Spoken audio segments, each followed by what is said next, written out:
जिस तरह से बहुजन समाज पार्टी सियासी रूप से कमजोर हुई है, उसको लेकर मायावती पर कई सारे सवाल उठ रहे हैं। हर कोई अपने अपने तरीके से बहुजन समाज पार्टी में मायावती के अंदर कमियां बताकर अपनी अपनी राय दे रहा है। बसपा एक मिशन की तरह काम करती है और प्रोपोगंडा के साथ साथ स्टंटबाजी की राजनीति से बहुत ज़्यादा दूर रहती है। शायद यही वजह है कि सोशल मीडिया पर बसपा की बहुत ज़्यादा बात नहीं होती है। इसके साथ ही 2012 से बसपा को मिल रही सियासी हार को लेकर अब सबसे ज्यादा सवालों के घेरे में मायावती हैं।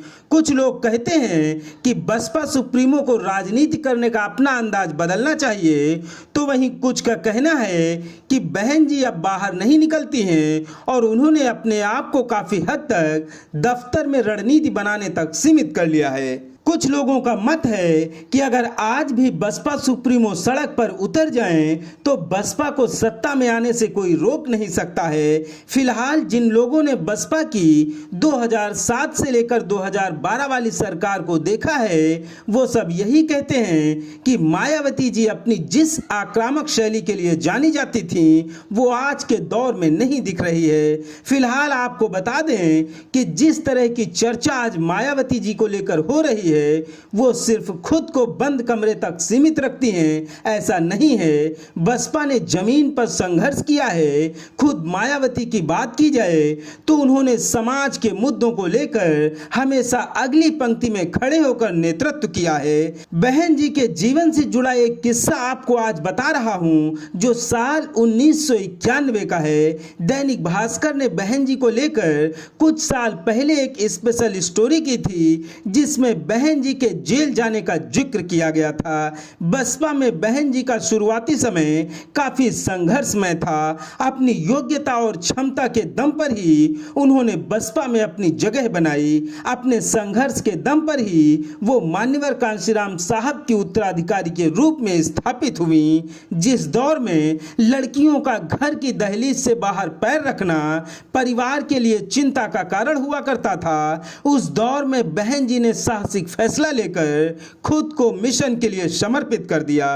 प्रयागराज के रहने वाले सरवर हुसैन जो कि 2017 में इस दुनिया को अलविदा कह चुके हैं, उनके परिवार ने बहन जी के संघर्ष से जुड़ी हुई कई महत्वपूर्ण बातें बताई हैं। 1991 का एक किस्सा है जब बहन जी को प्रयागराज की नैनी जेल में बंद कर दिया गया था। मामला बुलंदशहर का था जब बहन जी और बुलंदशहर के तत्कालीन जिलाधिकारी के बीच में मत पत्र देखने को लेकर छीना झपटी और हाथा पाई हो गई थी। इस मामले में बहन जी को बुलंदशहर से इलाहाबाद की नैनी जेल लाया गया था। अखबार के हवाले से कहा गया है कि जेल जाने के दौरान लखनऊ हाई कोर्ट में दिसंबर 1991 में बहन जी की पेशी हुई थी। लौटते वक्त सभी लोग लखनऊ पैसेंजर से इलाहाबाद जा रहे थे। रास्ते में सुबह 4:30 बजे ट्रेन प्रयागराज स्टेशन के पास खड़ी हो गई। साथ में चल रहे दरोगा ने नीचे उतरकर पैदल चलने के लिए कहा। रिपोर्ट के मुताबिक रेलवे लाइन क्रॉस करते समय दरोगा ने मायावती की हत्या करने के इरादे से अपनी रिवॉल्वर निकाल ली। तभी बहन जी के साथ चल रहे लोगों ने वहां पर मौजूद लोगों को आवाज लगाई। ट्रेन के उसी कोच में मौजूद आर्मी के लोगों ने दरोगा को देख लिया और आगाह भी किया था कि गोली मत चलाना। आर्मी वालों को देखकर दरोगा डर गया था। इसके बाद बहन जी को रिक्शे पर बैठाकर पुलिस लाइन लाया गया। ऐसा कहा जा रहा था कि दरोगा उस समय मायावती की हत्या करना चाहता था, जिसको लेकर बहन जी ने बाद में दरोगा के खिलाफ 18 दिसंबर 1991 को जेल अधीक्षक को लिखित शिकायत की थी। नैनी जेल से छूटने के बाद बसपा के सांसद रहे हरभजन सिंह लाखा और बहन जी सरवर हुसैन के घर भी गए थे। सरवर हुसैन के घर से जाने के बाद 28 जनवरी 1992 को बहन जी ने सरवर हुसैन को पत्र लिखकर उनके द्वारा की गई मदद के लिए आभार भी जताया था। ये सभी बातें सरवर हुसैन के बेटे अहमद अहमद हुसैन ने बताई हैं। मायावती के जीवन के और भी कई पहलू हैं जो समाज के सामने नहीं आ पाए हैं। मायावती एक निडर राजनीतिक महिला हैं। उन्होंने हमेशा दलितों और शोषितों के सम्मान के लिए सियासत की है। मायावती को जब जब सत्ता में आने का मौका मिला, उन्होंने वंचित वर्गों के हितों को ही सबसे पहली प्राथमिकता दी है।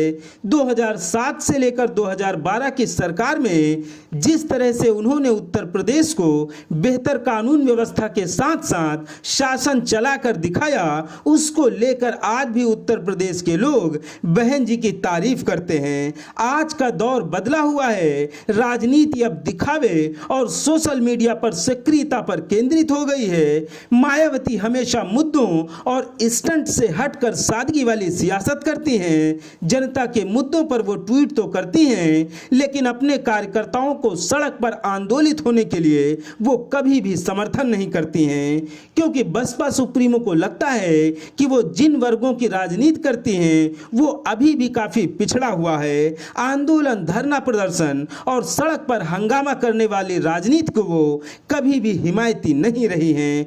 उन्हें आज भी यही लगता है कि लोग मुद्दों की राजनीति को एक दिन समझेंगे। राजनीति में स्टंट की बजाय सादगी को ज्यादा तवज्जो मिलेगी। फिलहाल 2012 के बाद से लगातार बसपा का सियासी डाउनफॉल जारी है। बहन जी 70 साल के करीब पहुंच चुकी हैं। बसपा को अब युवा और एक आक्रामक नेता की जरूरत है जो बसपा को मौजूदा समय के सियासी हालातों के मुताबिक ढाल सके।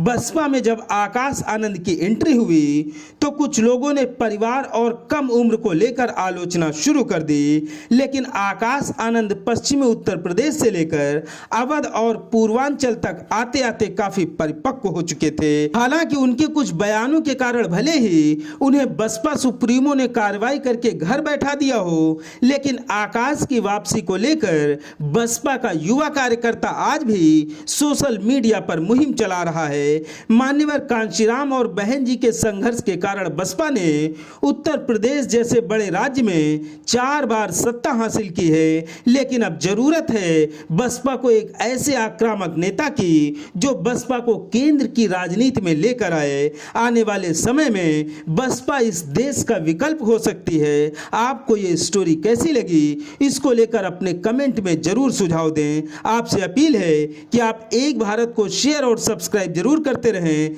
जिससे कि शोषितों, पीड़ितों, वंचितों और मजलूमों की आवाज को सत्ता के शीर्ष तक पहुंचाया जा सके। धन्यवाद।